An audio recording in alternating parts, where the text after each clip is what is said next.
ఆ కేసులలో ఆ ఎఫ్ఐఆర్ ఫైల్ అయిన దాంట్లో మా పేర్లు ఒక్కటి నా పేరు కావచ్చు, మా అక్క పేరు కావచ్చు, ఎక్కడ కూడా మా పేర్లు లేవు.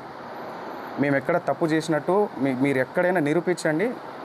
మేము కంపల్సరీగా ఎక్కడైనా రావడానికి సిద్ధంగా ఉన్నాం. బాధితుల పక్షాన మేము నిలబడడానికి సిద్ధంగా ఉన్నాము. కంపల్సరీగా ఇదైతే గట్టిగా చెప్తా. ఆ ఆంజనేయ స్వామి మీద ఒట్టేసి చెప్తున్నా. మా మా బంజారా కుల దైవమైనటువంటి సేవాలాల్ సాక్షిగా చెప్తున్నా. తుల్జా భవాని మా అమ్మవారు, తుల్జా భవాని అమ్మవారి పైన అమ్మవారి పైన ఒట్టేసి చెప్తున్నా. మాకు ఈ మైక్రో ఫైనాన్స్ స్కామ్కి ఎటువంటి సంబంధం లేదు. దయచేసి గమనించగలరని చెప్పేసి కోరుకుంటున్నా. అండ్ ఇంకో విషయం ఏంటంటే, బండి శివ అనే వ్యక్తి వేరు, శివా చౌహాన్ అనే వ్యక్తి వేరు. శివా చౌహాన్ నేను. ఈ బండి శివ అనే పేరుని తీసుకొచ్చి శివా చౌహాన్ అని చెప్పేసి మొత్తం ఈ ట్రోల్స్ ఎందుకు జరుగుతున్నాయో మాకు అర్థం కావట్లేదు. ప్రతి వీడియో పోయినా మా అక్క ఫోటో పెట్టి ఇది చేస్తున్నారు. ప్రధాన నిందితున్న నేనని చెప్పేసి వచ్చిన ఆరోపణ ఏదైతే ఉందో ఈరోజు మంగ్లీ పైన అటాక్గా మారిపోయింది. దీని వెనకాల ఎవరున్నారు ఏంటి అని చెప్పేసి వాస్తవాలు ముందు అది తెలియాల్సిన విషయం. అది డిపార్ట్మెంట్ ముందు పెడుతుంది. ప్రతి ఒక్కరిని శిక్షించాలి, బాధితులకి న్యాయం జరగాలని చెప్పేసి కోరుకుంటున్నాను. 14 ఏళ్ళుగా ఒక్కొక్క మెట్టు ధర్మంగా, ఒక్కొక్క మెట్టు ప్రతి పాట ఒక శక్తిలాగా వచ్చే ఒక పాటని ఆమె ముందుకు తీసుకొస్తూ జనాల్ని అంత ఇదిగా తీసుకొస్తూ అంత ధర్మంగా ప్రతిదీ అంత ముందుకు తీసుకొస్తున్నప్పుడు అలాంటి ఒక్కొక్క మెట్టు పవిత్రంగా ఎక్కిన మెట్టుని బదనం చేయడానికి వీళ్ళు ప్రయత్నిస్తున్నారంటే ఎందుకు ఆరోగ్యంగా మాట్లాడదండి? నా ఏ తప్పు లేదు, నా తప్పు లేదని చెప్పేసి ఎందుకు చెప్పకుండా ఉంటుంది ఆమె? సైలెంట్గా ఎందుకు ఉండాలి? మీరు అడిగిన ఏదైతే అవి డబ్బులు ఏవైతే అడిగారో అని చెప్పేసి నాకు ఇట్లా అని చెప్పేసి ఎందుకు మేము ఏదైనా లీగల్గా వెళ్తున్నాం. ఇంతవరకు రాకుండా ఉండడానికి కారణం కూడా అదే. ఈరోజు మమ్మల్ని బదనం చేయాలన్న ఆ ఉద్దేశంతోనే మీరు ఇంత కుట్ర పన్నుతున్నారే, మీ వెనకాల ఎవరున్నారు? అవన్నీ జరగాల్సిన రీతిలో జరుగుతుంది. ఇవన్నీ మొత్తం క్లీన్ చీట్ వచ్చిన తర్వాత డిపార్ట్మెంట్ పరంగా మేము ఎలా లీగల్గా ఎవరి మీద చర్యలు తీసుకోవాలనేది కూడా తప్పకుండా తీసుకుంటాం. దీంట్లో ఎవరిని వదిలేదైతే లేదు. సో ఇది. అండ్ మీరు ఏదైనా క్వశ్చన్ వేయాలనుకుంటే కూడా వేయచ్చు, తప్పకుండా నేను సమాధానం ఇస్తారు. ఇది ముందు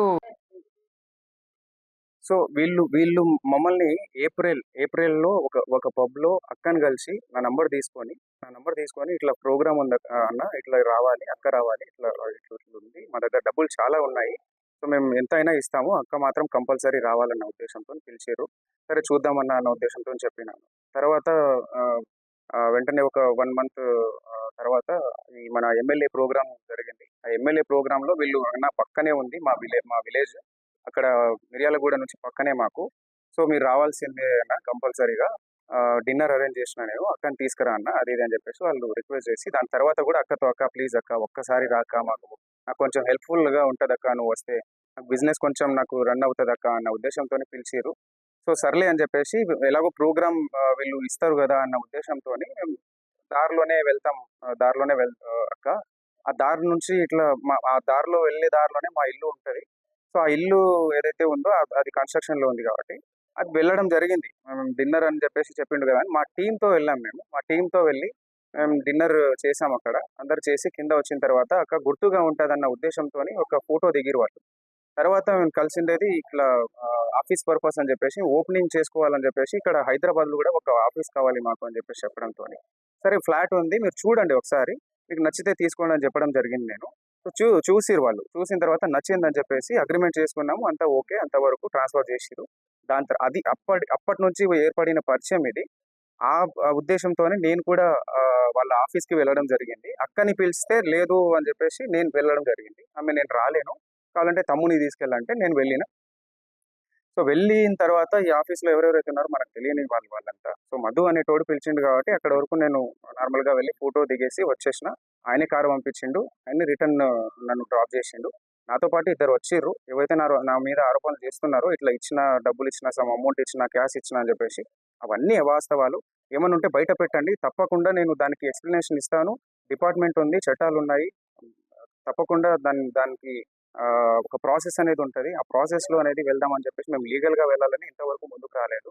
సో దయచేసి మీరు గమనించగలరని చెప్పేసి అనుకుంటున్నాను. దాని తర్వాత ఏదైతే ఫ్లాట్ సేల్కి అని చెప్పేసి వచ్చిన తర్వాత జస్ట్ 2-3 మంత్స్ మాత్రమే వీళ్ళు మన దగ్గర ఉండడం జరిగింది. ఆ 2-3 మంత్స్లో కావాల్సిన ఆ ప్రూఫ్స్ అన్నీ మన దగ్గర ఉన్నాయి.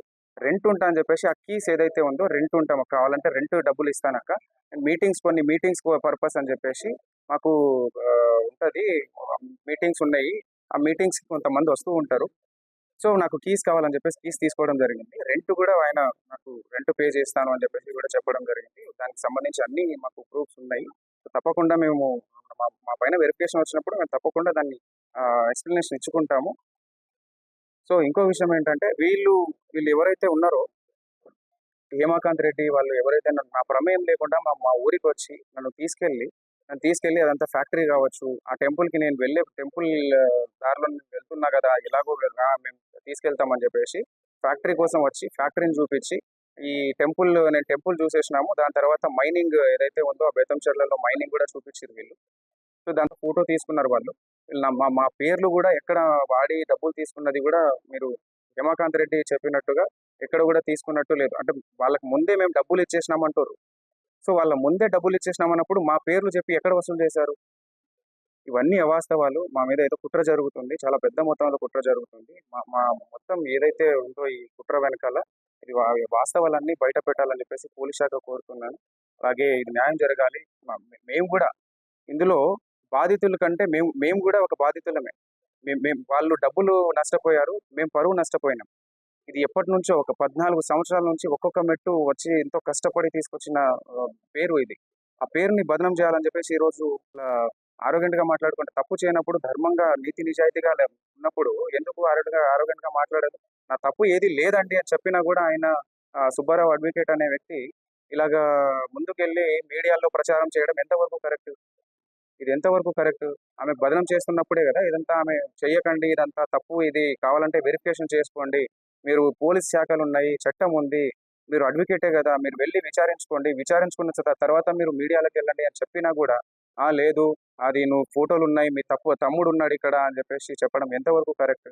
పోలీస్ శాఖ మొత్తం డిపార్ట్‌మెంట్ కావచ్చు, ఇంకోరు విచారణ చేయకముందే ఇన్ని ఆరోపణలు మా పైన కుట్ర పన్నినట్టు కాదా ఇదంతా? ఇదంతా మా వెనకాల కుట్ర చేస్తున్నట్టు కాదా? మీకు అనిపించట్లేదు. ఒక్కసారి ఆలోచించాల్సిందిగా కోరుతున్నాం. అవన్నీ అవాస్తవాలు. ఏవైనా గూడా ముందు పెట్టమని చెప్పండి. కేవలం ఫోటోలు చూపించి ఒక సెలబ్రిటీ స్థాయిలో ఉన్న వాళ్ళు చాలా మందితో దిగుతారు. కూడా వందల మందితోని దిగుతారు. ఆ ఫోటోలు తీసుకొచ్చి ఇవి చేయడం ఎంతవరకు కరెక్ట్? ఒక్క ఆధారం గూడా ఈ 100 ఎఫ్ఐఆర్‌లు అయిన దాంట్లో ఒక్క పేరు గూడా మా పేరు లేదు. ఒక్క కేస్‌లో గూడా మా పేరు లేదు. ఈరోజు సుబ్బారావు అడ్వకేట్ అనే వ్యక్తి ఏ కేసు లేకుండా, ఏ ఆధారాలు లేకుండా కేవలం ఆరోగెంట్‌గా మాట్లాడింది. కేవలం నన్ను ఇబ్బంది పెట్టింది. నన్ను ఇట్లా మాట్లాడింది. ఆమె ఇలా మాట్లాడింది. ఆమె వ్యక్తిత్వం కరెక్ట్ కాదు అని చెప్పడానికి ఆయన ఎవరు? ఆయన ఏదైనా లీగల్‌గా వెళ్ళాలి గానీ, ఒక అడ్వకేట్ లీగల్‌గా వెళ్ళాలి. చట్టం ద్వారా వెళ్ళాలి. ఏదైనా కోర్టులున్నాయి. పోలీస్ శాఖలున్నాయి. వ్యవస్థలున్నాయి. ఎందుకు ఇవన్నీ? ఇవన్నీ ఈ ఈ ఈ ప్రాసెస్‌లో మీడియాలో ఇప్పటికి స్టిల్ ఈ రోజు కూడా ఆయన వెళ్లి మీడియాలో ప్రచారం చేయడం జరుగుతుంది. సో ఇవన్నీ మా మీద కుట్ర జరుగుతున్న ప్రాసెస్ అది. సో ఇది జనాలు గుర్తించాల్సిందిగా కోరుతున్నాము. దయచేసి మీడియా మిత్రులకు కూడా నేను చెప్పడం ఒకటే. అందరికీ మీరు మీరే వాస్తవాలు మీరే బయట పెట్టాలి. సో ఇది కంపల్సరీగా ఇది అయిపోయిన తర్వాత క్లీన్ షీట్ వచ్చిన తర్వాత మా మా తప్పు ఏది లేదు అని చెప్పేసి తెలిసిన తర్వాత దీని మీద తప్పకుండా యాక్షన్ తీసుకుంటాం. ఎవరెవరైతే మా పేరుని నష్టం కలిగించారో తప్పకుండా మేము దానిపైన చర్యలు తీసుకుంటాం.